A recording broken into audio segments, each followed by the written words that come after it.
Hello there, I'm Mystic. Welcome to my new podcast where I have a new conversation with a guest every single day. And they all have some pretty passionate things to say about the state of the world. So join us today, subscribe, like, and share wherever you listen to us, and tell us your opinions. We may have you on the show. Oh, and remember, always have fun.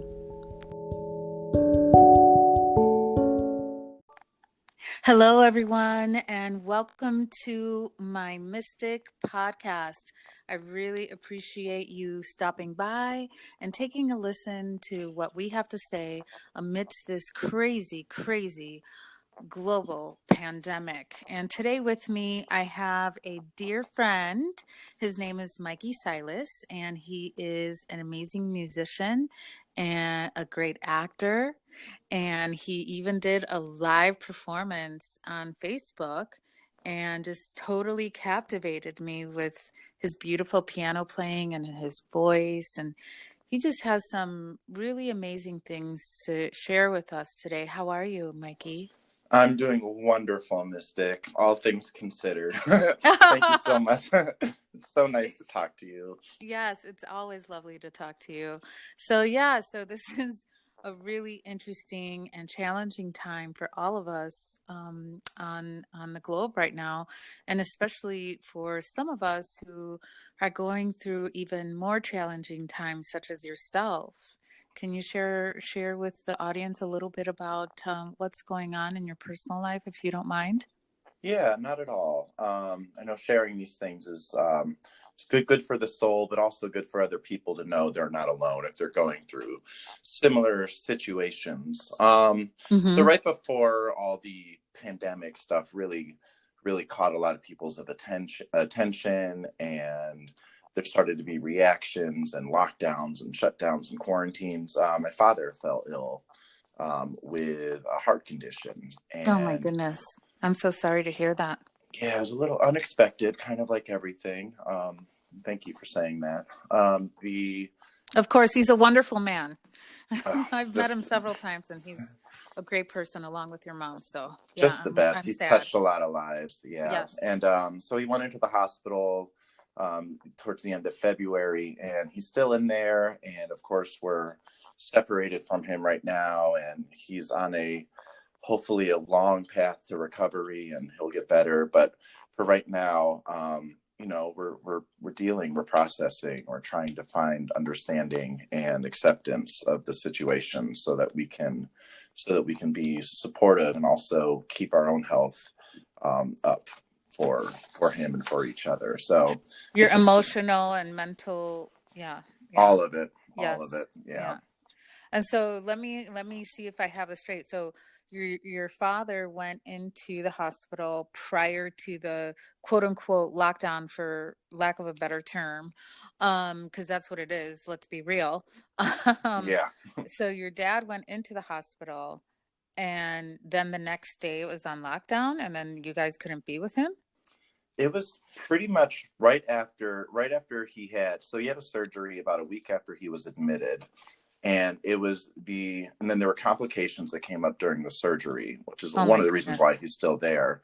And then the following week is when, so we spent that weekend with him, and then he got transferred to another specialist place, and then the lockdown came in. So he's been in his most critical condition, and we haven't been able to be there. Oh my goodness. Yeah, that's really challenging. And I commend you for being and choosing to do this podcast amidst your challenge. So I commend you on that. Thank And you. especially with this global pandemic. I mean, this is just nuts. But I keep saying that because I feel like somebody has to like slap me awake, because even though I'm awake, I feel like I'm sleepwalking. Like this isn't real. It's so out there. But you find yourself in Cleveland right now. Is that correct? That is correct. And tell me a little bit about how it is out there. I've been talking to people from Miami, New York, Washington, D.C. today, and I was wondering, how is it in Cleveland? Cleveland is, I mean, I assume it's a lot like other places. But one of the nice things, the silver lining of being here right now is I feel like the state really took action ahead of the onset of a lot of the uh, other governments or governors that kind of had a more slow response to things, including on a federal level. So before even the first case was in Ohio, they went ahead and started closing restaurants. Like you mentioned earlier, I'm a musician, and they closed all the venues and they stopped gatherings of Oh people. my goodness. So they did it pretty quickly, but Was it around the same time as California? I'm just curious because yeah, California was one of the first ones. yeah, I feel like the mayor of San Francisco was probably, at least from what we could hear via news channels, was one of the first mayors who took action before any cases were in there. And I feel like Cleveland or Ohio in general um, took that same approach to it, and it seems to have worked a little bit, and people have responded very, very emphatically to sort of, hey, we got to do this. Everyone's looking out for each other. They're calling out people if they're not doing the social distancing or they're gathering, and it's just so people are taking it serious. I think because things were sort of taken away from us prior to any real event that happened. It's been one of those, we have this mindset of, hey, we just have to do what we have to do to get through this because everyone's anxious to get back. Yeah. Everyone's anxious to get back to it. It's funny. That's a very Midwestern type of mentality. Like come rain, shine, hail. It could be, 30 below, whatever it is. Us Midwesterners, really, we just buckle up and let's do it. That let's do it mentality. Well, yeah, I agree. And it's interesting that if you look back to like World War II, when they had to change a lot of the industries to manufacture war materials or things for the troops or for sustaining life at home, you can look at Cleveland during that time the steel industry was booming, and Cleveland became a very important part of, and I'll say the Midwest in general became a really important part of why the country came together and an integral part of that. And I see that happening in a more social level because I feel like it's affecting us on a more social level this time. And yeah, and intimacy is out the window. Socially, yeah, that's out pretty much out the window. Although we're trying, right? Like by having this podcast, by speaking, actually picking up the phone instead of texting and actually speaking to people you love if you find yourself alone, or speaking to somebody across the way if you're quarantined with them. So it's really interesting how we're being challenged on so many different levels. oh, absolutely. I agree with you on that. And the ability for people to adapt to the adapt with the social platforms we have to continue making music, reaching people through art, through conversation has really been, I feel like in my personal world here in Cleveland, I see a lot of that happening.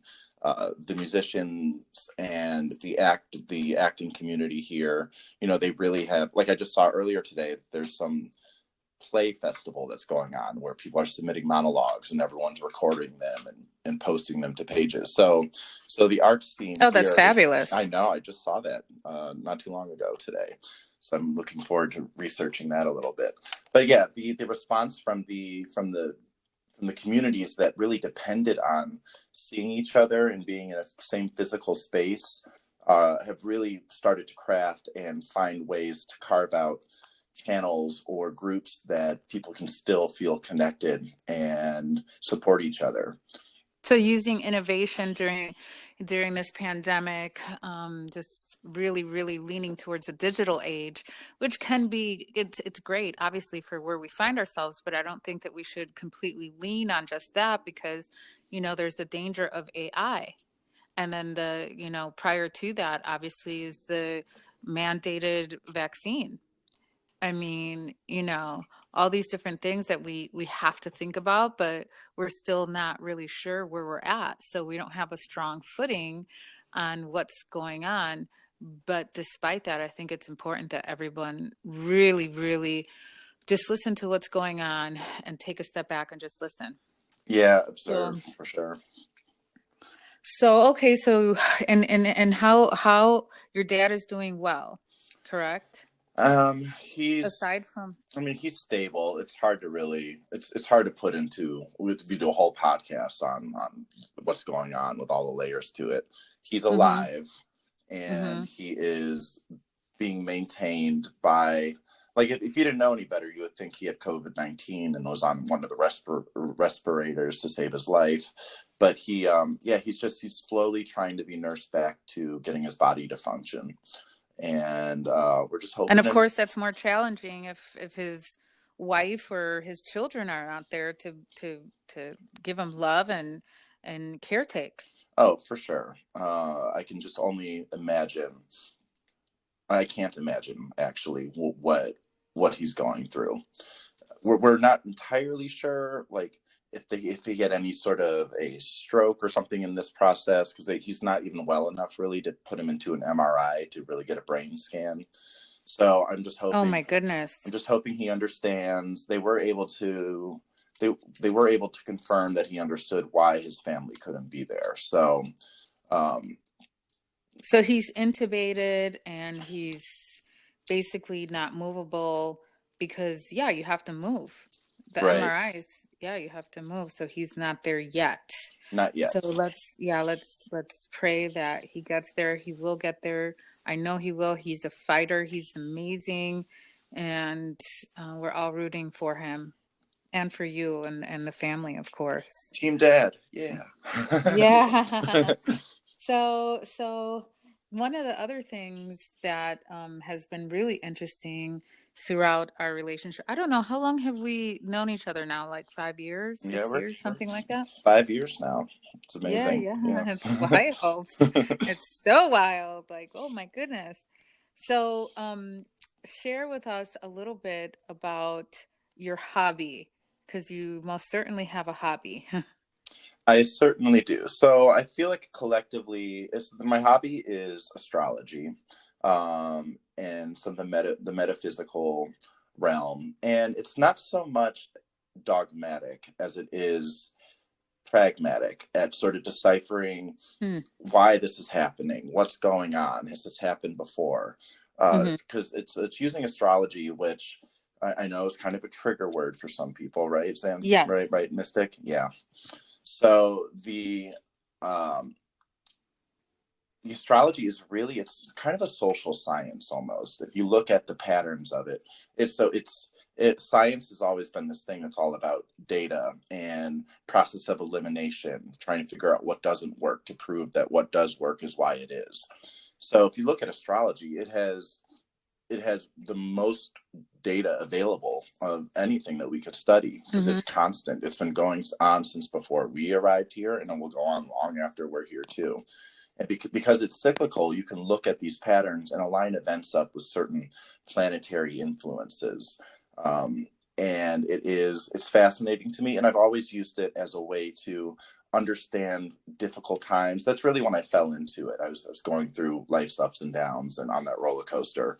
And the only way to really figure out what was coming next, or why I was even on that ride in the first place, I found solace and comfort in astrology. And let me interject for a moment and explain that Please. it's not astrology like most people are thinking, where it's like in the newspaper, it's some watered down junk that nobody knows what's going on, and it's not a deep science. What I'm talking about, and what you study, and what is your hobby, is quite truthfully the study of the stars and the planets, and that transcends and equals astrology and science, right? It's a form of science. It's not what most people think. And I think that that's another thing that was done to mentally control us, is to deviate us from even looking at astrology. And oh, for sure. I mean, even if you look back to the beginning of the time of Jesus and the three wise men, the three wise men are historically noted as astrologers. Right. They were studier of the stars, and the great Correct. star of Bethlehem and the alignment of Jupiter, Saturn, and Venus at the time of Jesus's birth. They were out there looking for the manifestation of that energy on Earth. Yeah, it's So, biblical. Exactly. Hmm. and, But and what much, we're yeah. talking about, not the other stuff. What we're talking about and the scientific aspect of the study of the stars is what we're talking about. Right, and how it affects us as a collective on a global level. Hmm. Or the individual from literally from birth to death. Oh, You for know, sure. yeah, there are planets that we're born with, and we enter this realm in with. So tell us a little bit about what's going on at the state of the world I'm telling energetically you. on a planetary level. I mean, I don't even know if that exists. I'm just curious, like we're Yeah, happening. so I think you were introducing the idea of a macro and micro effect. And we can so a lot of times those little clippings in the newspaper or online that tell you if you're going to fall in love this day or whatever, those could totally be related to little micro planets that are transiting. And what I mean by transiting is moving through the solar system and impacting our relationship to them. And that stuff will change over the course of one's lifetime. Hmm. Now, there are larger generational shifts that happen, and this is with the more far-reaching planets like Pluto, which Neptune, Uranus, Saturn, the ones that are further away from us because they take longer to make orbits around the sun. And what we do in our lifetimes, we live through these eras, through these shifts. And right now, in 2020, we're coming up on. We just had an event astrologically that hasn't happened for 500 years, and Wow. Wait, wait, yeah, wait. So what's happening right now at this moment and what we've been going through for the last couple of weeks or month even has never happened before except for 500 years ago. So like prior to 500 years, it had happened many times or every uh, 500 years, or I'm just curious because this it's is about every 500 years. So okay. real quickly, if I may explain sort of the timing of it, the planet Pluto, which is it represents massive change and shifts. It thrives on chaos. It creates change from the inside out. So it's a very transformative planet. So it's tiny, it's far away, but it packs a punch. And Pluto moves very slowly around the sun. It takes anywhere from 245 to 250 years to go around the sun. So whenever a planet spends time in each sign, which also form a circle around the sun, Pluto goes through that sign, and what it does is it reaches into it and it pulls out the shadow sides of it. So it pulls from the dark in order to expose it. So whatever's not working, whatever's holding you back, can be released or transformed into greater good. As a collective. As a collective, yeah. So this is one Right. of those I want generational to drive planets. that point home because right now this is a globe, right? This is we're going through this together as an earthly family. So what you're talking about is not for one individual, but for the Right. entire planet. Okay. So if you look back 500 years ago, that's gonna plop us right in the early 1500s. Oh, I hear some background. There's some kind of background noise or something. Okay, go ahead. It might have Went been away. my chair, which was probably built in 1500. The creaks of time. Okay, okay. Sorry about that. The so Pluto and the planet Saturn. Um, in right around 1517, they became conjunct, which is they were aligned with each other in the sign of Capricorn. And Capricorn, if anyone doesn't know, runs from late December to late January. Mm-hmm. So we're just coming out of this period. And we just had a similar Pluto and Saturn conjunction in Capricorn. So remember that. And the last time Pluto and Saturn were conjunct, it was right at the time when Christopher Columbus had returned from exploring the world. This idea of leaving your immediate area and understanding there was a larger world and global community was being introduced 500 years ago when the Portuguese started sailing around Africa and then Interesting. And looking transatlantic for traffic. India. Yeah. Exactly. But then look what came out of that. You had the trade that was going on between these different cultures. So you had cultures exchanging ideas, resources, lifestyles. So this started a whole new movement there. And then that influenced. But it wasn't pretty for everybody. It was a dramatic change, a dramatic shift. But yeah, it was good for some people. But for the people that were already here, there was nothing for anyone to discover because we already existed. And I'm speaking now from my indigenous roots. There were people that were here. So how could we have been discovered by anybody? Right. So another way if to we say already that existed. is it started this idea of colonialism. Okay, there you go. Thank you. Yeah. So I colonialism. didn't want to say it. Oh, well, let's say it.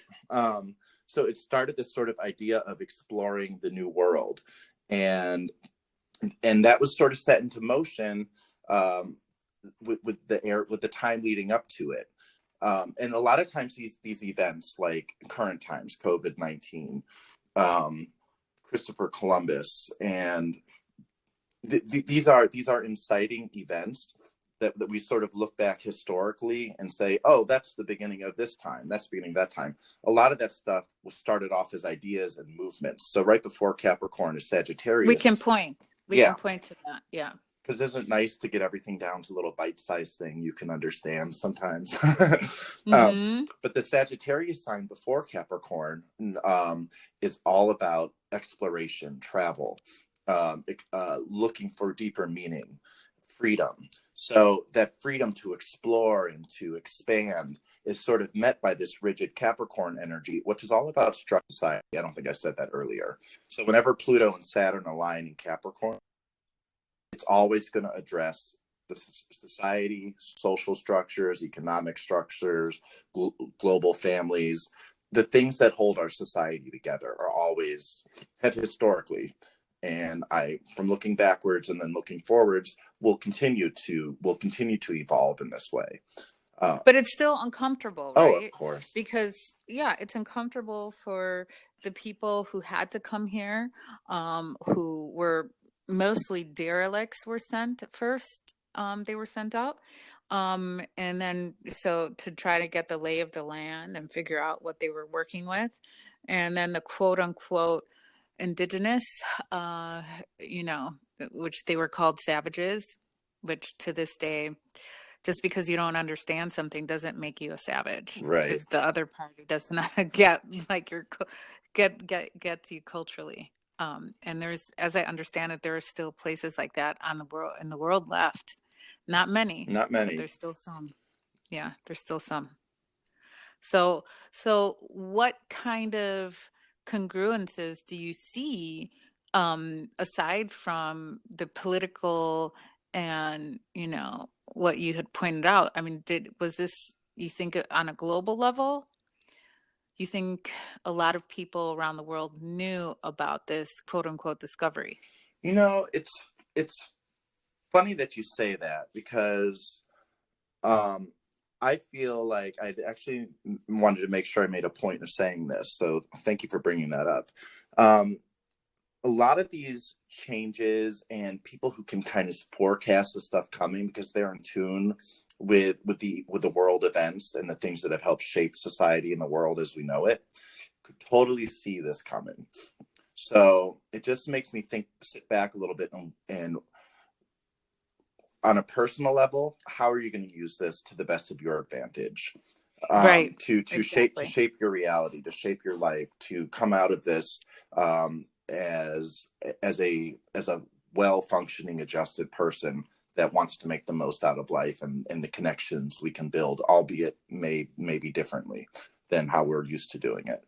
But on the flip side, are these systems that we have in place that are due for restructuring and just kind of a reckoning for how they've been doing things for so long. What are they going to do to make sure that they don't lose that power that they've had over this? So I'm not saying. Well, aren't they? I mean, Here's the interesting part. So the first couple of days, it's a sucker punch. I call it getting sucker punched by the system, although we knew all along. And I don't know, I don't want to say I knew all along. Personally, I can speak for myself, um, because of the industry, which now I don't know how that's going to come back. I'm crossing my fingers, Hollywood.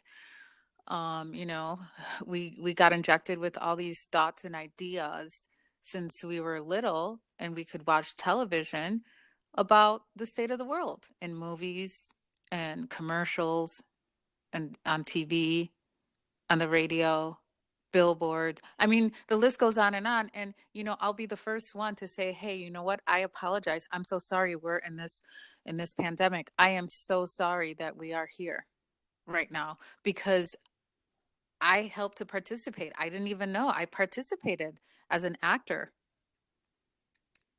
and I had no idea. I had no wisdom. I had no clue." Right. Well, it's interesting to kind of then take what you're saying and look back at history at some of the events that helped shape and transform the industry in the first place for you. So, so Saturn, which I was talking about in Capricorn, and Capricorn is all about those different structures. It moved into one of the last times Saturn was in Capricorn, and there's always big changes around this time. Notably for this part of our conversation, 1929 to 1933. And that's when we had the big stock market crash and we entered the era of the Great Depression. Yep. And yeah, I was going to say that. But also Social Security came out of that, the school system as we know it today. I mean, many things happen around that we have today. Those systems were put in place back then. And think about Technicolor coming out after that period and how movies were transformed because it was a way of escape for people. Yep. All of a sudden, the vaudeville circuits and the different live plays, they became they became extra, and people weren't able to do it as much, whether it was financial or people were isolated to where they were living at the time, or they didn't have the means to participate or tour or do any of that stuff. So the industry adapted. But they could sit and they could pay a penny. Right, exactly. And they could watch. Yeah. So I have no doubt that a lot of things will change. And it's hard, like you were saying, when you get sucker punched and you're feeling like it's fresh and it hurts and you don't understand. But more or less, or more than likely, it's going to be for the better, and we're going to look back and say, wow, we went through that. We made this happen. Well, okay, so that's interesting that you're saying that, because here's where I go with that, because are we 100% that it is going to go well our way? Is it going to change? We've been spoon-fed the one world government, the whole world government, one world government. I mean, over and over and over and over and over for years. Every president was using that. And then lo and behold, now we stop the whole entire world. And where's our economy going to go? Where's everything? What's going to happen? The banking system, every kind of system. The schools are going to have to change. Everything is changing. And one thing that I'm concerned about is we're locked up like rats in a cage in our rooms, homes, whatever. Some people don't even have a room or a house. Some people are homeless. And, they have nowhere to go. And what are they going to do? So when you're stressed out, one thing that I learned about the Animal Planet is you literally shake off the stress. So every night and every morning, I literally stand up and I shake my body, physically shake it around, because that's how and why animals do not have PTSD. And because we're so stressed out and we don't know what's going to happen, I can only imagine. If I'm scared, everybody's scared. And I don't scare easily, Mikey. You know that. I do know that. Yeah. You're one of the most brave, courageous warriors I've ever met. Thank you. I really, really appreciate that, Mikey. But Yeah, so that's one thing. Please, if you're listening, when you're listening, just in the morning and at night, just shake your body for a whole minute and shake that off. Shake that shit off. Excuse my language, but shake it off. Whatever it is, shake it And off. Yeah. yeah, let it go, let it go, let it go. And you are safe and you are healthy. You're listening to this podcast, so you're safe and you're healthy. And I think we were talking about, we're cocooning. We're literally going into this cocoon. This is a cocoon. And how are we going to come out on the other side, which is what I believe you were alluding to, Oh, Mikey. yeah. Am I Yes, correct? absolutely. Because we will come through it. It's going to be different though. Oh, It's going to be that's kind of the whole point of this change too, is like the Pluto and Saturn influence is all about releasing things that don't have the ability to withstand the test of time or with the changes that are happening. So it's all about change, restructuring, rebuilding, redefining. And it's basically, and I want to demystify this word a little bit, it's a revolution. It's rebuilding us from the inside out right now. So I mm-hmm. feel like revolution can be a polarizing word sometimes. It's even been knocked up and knocked out and out of the conversation in the United States with the presidential elections. You have one candidate saying it's time for revolution, and then the other one is saying no one wants that. We just want to go back to the old ways. I don't really think the old ways are going to Either apply. one. Yeah. Yeah, none of those work. And so, you talk about a revolution, and to me, I just hear like a great awakening to the truth of what is and how things are being done. So it's kind of like a revelation. And revelation is just revealing something, the truth, right? It's the truth. Um, and it's revealing. And hopefully, I know I'm going to be speaking with Patrick, and he's about evidence and answers. And oh my goodness, he knows the Bible inside out. So he definitely will be schooling us. Ooh, I'll be tuning in for that one for sure. Oh, this is going to be really good. So continue, because you talk about Capricorn, and Capricorn, as I understand it, and I could be wrong, is in January, but we find ourselves now here in April. So what's going on with the spring solstice, and what's going on with the world now? Because this is the planets of Aries, right?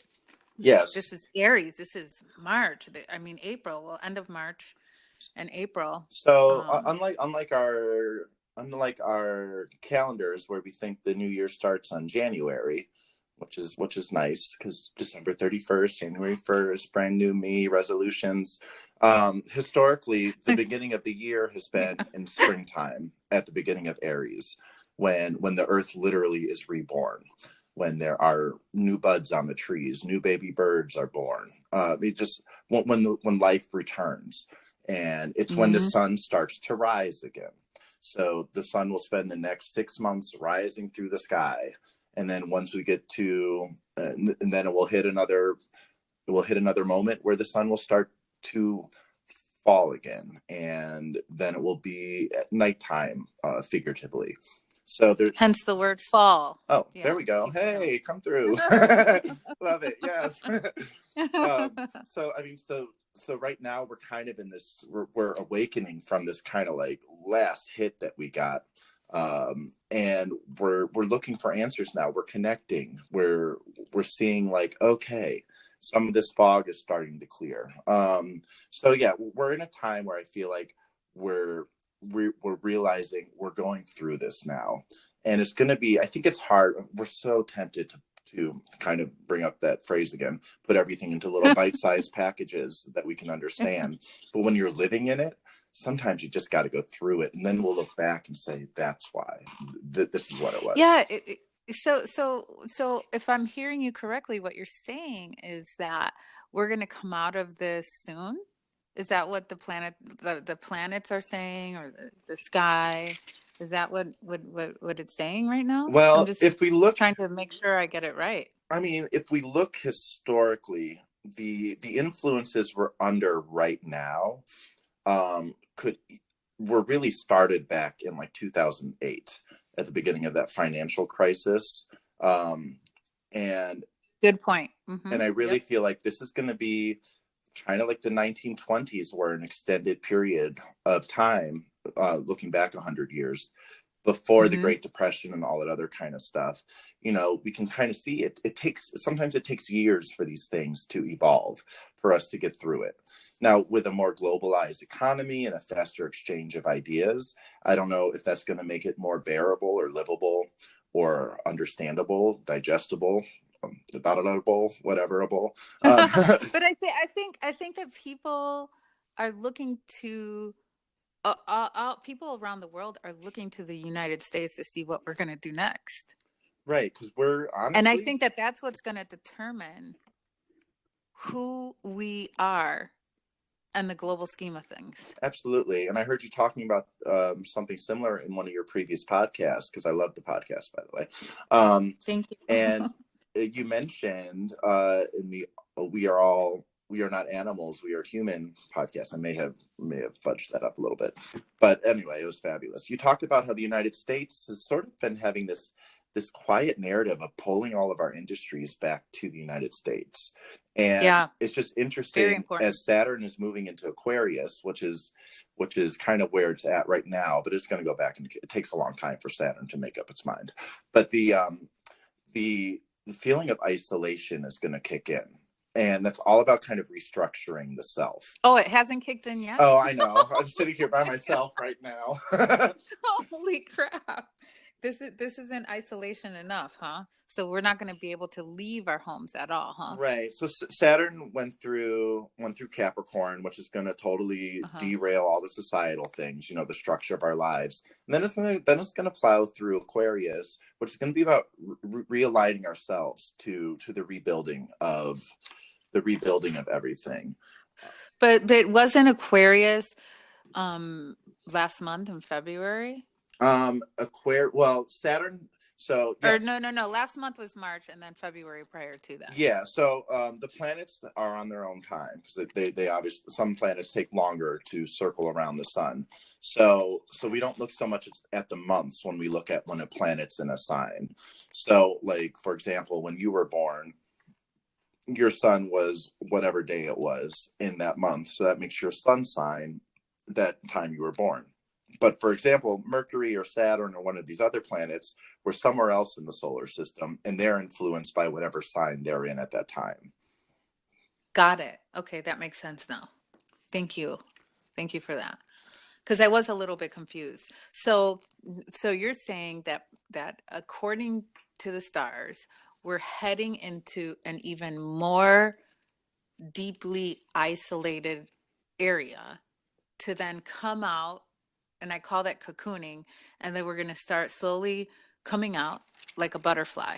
So the butterfly, it takes time before the butterfly, can spread its wings and fly. I mean, she has to break free from the outside hard casing, and then she has to like wiggle her way out there, and then she finally becomes a butterfly. But if we can take that analogy and apply it to our lives, how are we cocooning, right? How are all the listeners, how are you cocooning? What are you doing during this moment in time? And I believe that what Mikey is trying to express to us is that what we do during this time is really important. It is important, and I think you're right on. You're right on there. What we're doing now is going to largely shape, and not even what we're doing, because obviously, what are we really going to do?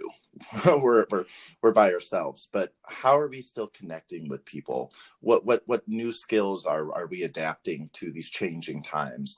So when this new world structure starts to make sense, or new systems are started to be integrated into our day-to-day lives, how we do our very human things like congregating, communicating, sharing ideas, are you doing the little things to sort of make those adjustments? And we have the time to do that now. So it's not going to be one of those things where it all happens at once and you don't have like a really great day and everything makes sense again. It's a process. So the trauma is real. The drama is real. And so I think the best thing we can do is accept it. We can understand it, and we can release the stuff that threatens our security, and we could look to rebuild those connections for ourselves. The world's doing it, and we can do it. Yeah, because that's what hurts, right? The lack of acceptance. It sucks that we're here. But I think right now it's really important just to sit back, and you were talking about the observation, to simply just observe and look and take time, and then we can go into action. But like right now is not the time. We have to see what we're dealing with. We don't know. I mean, nobody knows. No. And so now we're going deeper into cocooning. Oh boy. And when is that?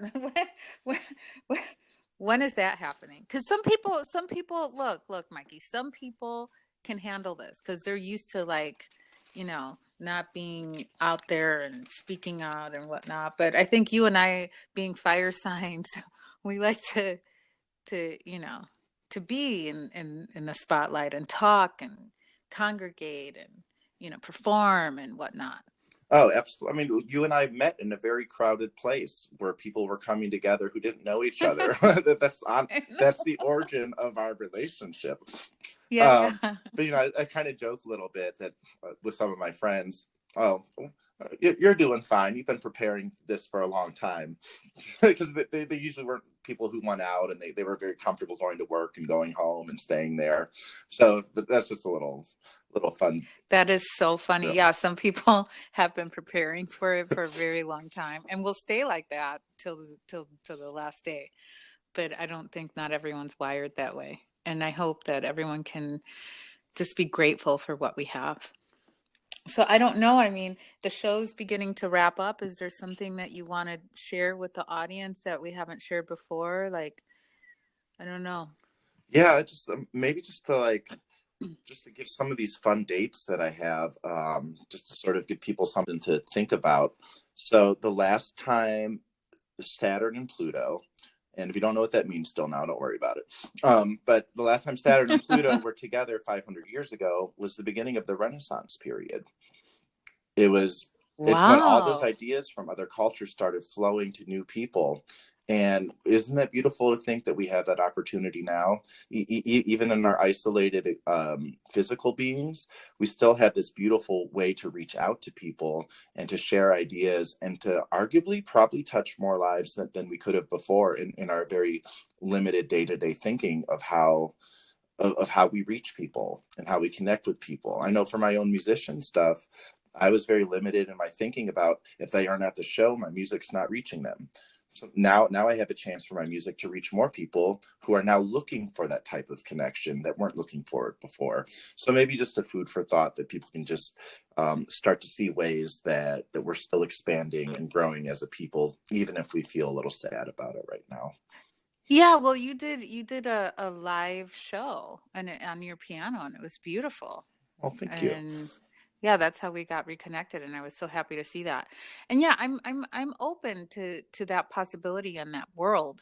However, what I'm not open to is having something that I don't know what is in the vaccine and then putting that in my body. You know That what? I'm I, not an acceptance of that. I'm That's with you crazy. on that too, because No one's gonna accept it. No one's no, gonna accept that. it's No. weird. And I feel like there's a whole kind of little tonal shift going on right now, but I feel like there's this whole sort of fear that we're living under. And I just, call me I jaded. don't know if it's fear that we're living under. I think it's fear that was fed to us Right. And I feel like quite it's being purposely. fed Yeah. to us so Yeah. that we do fall in lines. And just sometimes I wonder, like I was saying about ways we could take back our personal power, what are the ways of unseen forces pulling back their power?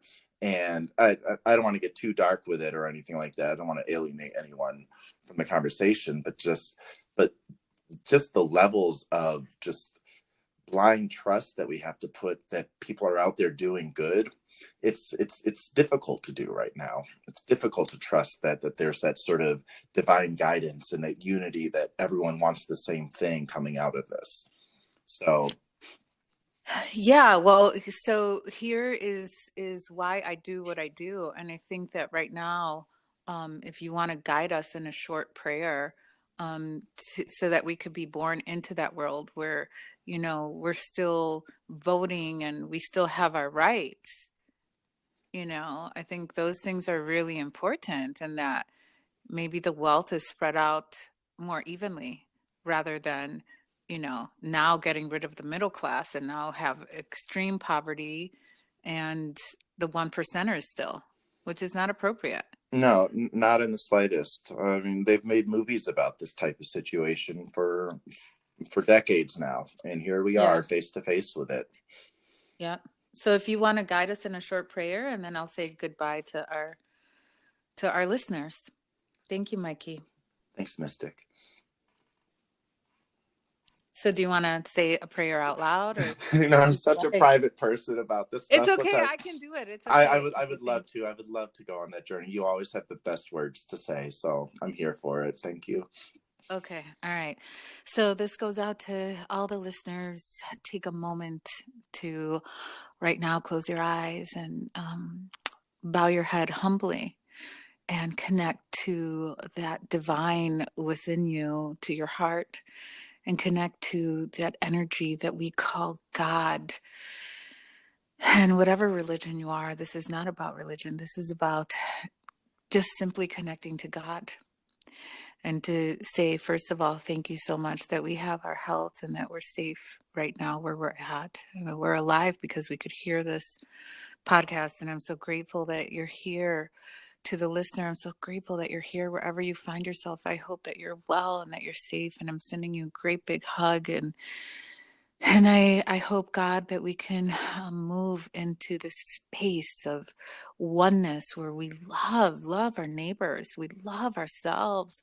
We love each other so much, and we're helping each other in this life to grow. And if we're more awake than the other, that we extend our love to our neighbor that perhaps might not be as awake.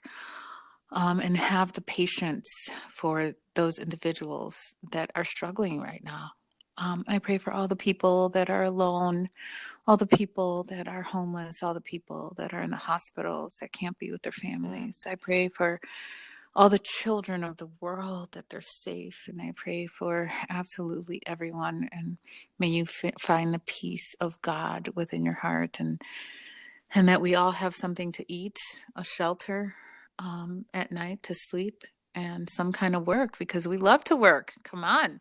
Who doesn't want to work? I want to work. I want to get back to work. Everybody wants to get back to work. And so please, God, I ask that you provide that in God's heavenly name. In Jesus Christ we pray. Amen. Amen. Woohoo! Yeah. Yeah. Hallelujah. Thank you so much, Mikey Silas. And you can visit him at, what is your email? Is it AppostleJones.com? Is that your website? MikeySilas.com. I have all my music stuff up there, but also anytime you message the band, you message me. So would love to connect with people, share ideas. If you're looking for ways to get your creative projects out there, I'd love to share some of the stuff that the Cleveland community has really put out there. I think it's inspiring and would work in any market or any field of creativity. So Absolutely. Well, thank you so much again. And I send you my prayers, your family. Please let your mom know that I'm thinking of her, and I'm thinking of all you guys all around the world. And a special shout out to Peter and Ariana. And I hope they're well. Much love. And remember, united we stand.